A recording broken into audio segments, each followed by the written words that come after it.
kulanti waxaana wanaagsan daawadayaasha qiimaha badan oo kuna soo dhawaada barnaamijkii ciyaaraha xiddiga kooxda Catalanka ee Barcelona Andres Messi ayaa luminaya dagaalkii kala dhaxeeyay ninka Cristiano Ronaldo reer Portugal oo ay xafiltamaana xiddiga kooxda Catalanka ee Barcelona. Leo Andres Messi ayaa noqon doona 33 sano jir 24 bisha dambe ee June waa da'da xiddiga badan oo kubadda cagta ee bilaabaan qorshahooda kabarisiga ciyaaraha, laakiin Messi ayaa arrintaasi ka fikirina inkastoo uunan weli qorsheena inuu sii joogi doono Barcelona sanadaha yar ee ka harsan xirfadiisa ciyaareed. Haddana waxa uu sheegay in weli uusan go'aansan waqtiga kubadda cagta uu ka fariisanayo. Waxaa jira shaki laga qabo in Messi uu sii wadi karo ciyaarista kubadda cagta dhanka Italia. Ninka ay xafidmaan Cristiano Ronaldo dos Santos Aveiro ayaa muujiyay awoodiisa uu ku joogi karo heerka ugu sareeya kubadda cagta muddo dheer. Xiddiga reer Portugal ayaa noqon doona 37 sano jir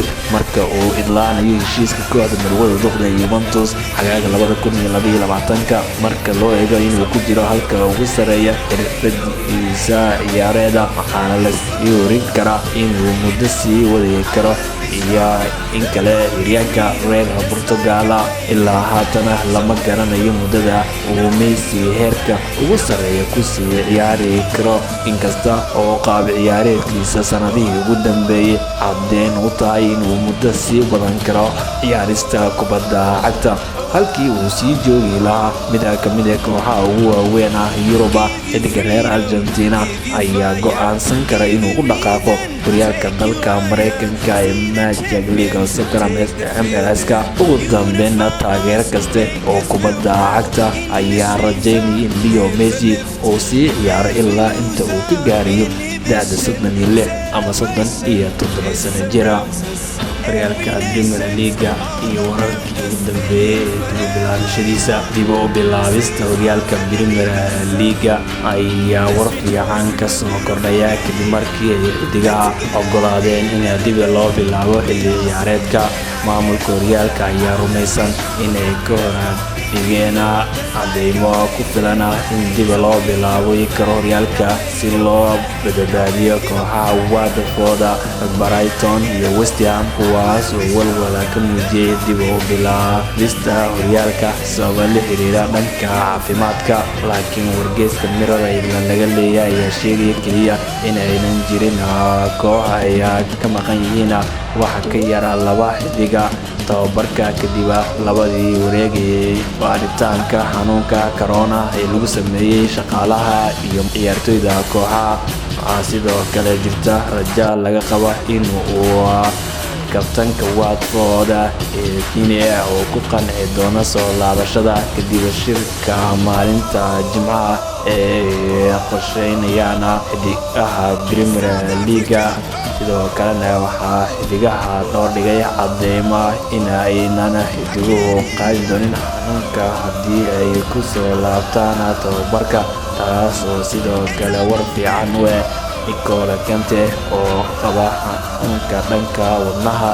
xiddigaha ayaa maalinta Jimcaha shir xasaasi ee la qaadan doona maamulka horyaalka iyo tababarayaasha si loo go'aamiyo tillaabada cusub ee la qaadayo dib u bilaabista horyaalka Premier League. dhinaca kalena kulanka derbiga Bundesliga ayaa maanta jiri doona waxaana u dhexeeya kooxaha ku xafiltama horyaalka dalka Germany ee Bundesliga. Bavarianka naadiga lagu naanaystay Bayern Munich iyo naadiga BVB lagu naanaystay Borussia Dortmund.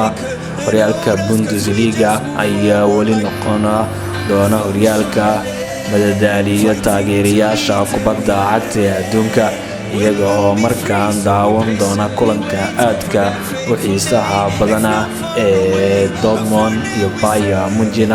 kulankaas ayaa kulanka ay Borussia Dortmund martigeli doonta kooxda Bayern Munich, kulana ka dhici doona geeda caanka ee Signal Iduna Park. kulanka ayaa mid dhex mari doona labada kooxood ee ugu awoodda badan Bundesliga, iyada oo labada kooxood ee kulanka u soo gali doonaan laba ujeedo oo kala duwan. kooxda martida loo yahay ee Borussia Dortmund ayaa kulanka u soo gali doona iyadoo isha ku hayaan in ay soo yareeyaan dhibcaha afarta oo ay ka dambeeyaan Bayern Munich. dhanka kalena hogaamiyayaasha horyaalka Germany ee Bayern Munich ayaa isha ku haya dhibcaha horyaalka ay u dheereyn lahaayeen oo kaga fogaan lahaayeen BVB. kulanka Borussia Dortmund iyo Bayern Munich ayuu u dhexeeyaa waana horyaalka dalka Germany ee Bundesliga. geeska Afrika 7:15 fiidnimo ayaa la daawanayaa garoonka Signal Iduna Park ayuuna ka qabsoomaya oo magaalada Dortmund ee gudaha dalka Germany dhaca. xaqiiqooyinka kulanka markii aynu eegnana kooxda Bavarian laguna aaneysay Bayern Munich ayaa dhalisay 9 gool iyadoo aan wax gool laga dhalin labadii kulan ee ugu dambeeyay oo ay ka hor tagtay Borussia Dortmund 4 iyo 5 ayna kaga adkaadeen. laakiin Dortmund ayaa garaacday markii ugu dambeysay oo ay sarkeen Bayern Munich kulan markii gelisay garoonka Signal Iduna Park horyaalka uu ku dhamaaday 3-2 xilli ciyaareedkii hore. BVB ayaa sidoo kale Bayern Munich ka reebtay tartanka koobka Germany bishii Agoosto, taas oo la macne inuu tababaraha Dortmund record 100% uu ku leeyahay Bayern Munich. harista ugu weyn ay wajahayaan wiilasha Dortmund waxa uu noqonayaa Erling Haaland oo ka mid ah goolayaasha ugu sarreeya horyaalka dalka Germany ee Bundesliga waxaana goolalinta hogaaminaya Boolishka Bayern Munich weerarka kaga ciyaaray Robert Lewandowski. wararka xanta jiraa'idka markii aynu eegnana Everton ayaa 40 milyan oo ginni ugu dhaqaaqaysa saxiixa xiddiga khadka dhexe ee Alan oo 29 sano jira oo khadka dhexe kaga ciyaara Napoli. naadiga Napoli gudoomiyada Aurelio De Laurentiis waxay dalbanayaan 60 milyan oo ginni inay xiddigaasi kaga sabrayaan adeegiisa. Manchester United ayaa sii doonta waqti dheeri ay leeyahay oo ay golayaha amaahda kaga maqan ee Sheffield United goolka u qabtay Henderson oo 23 sano jira.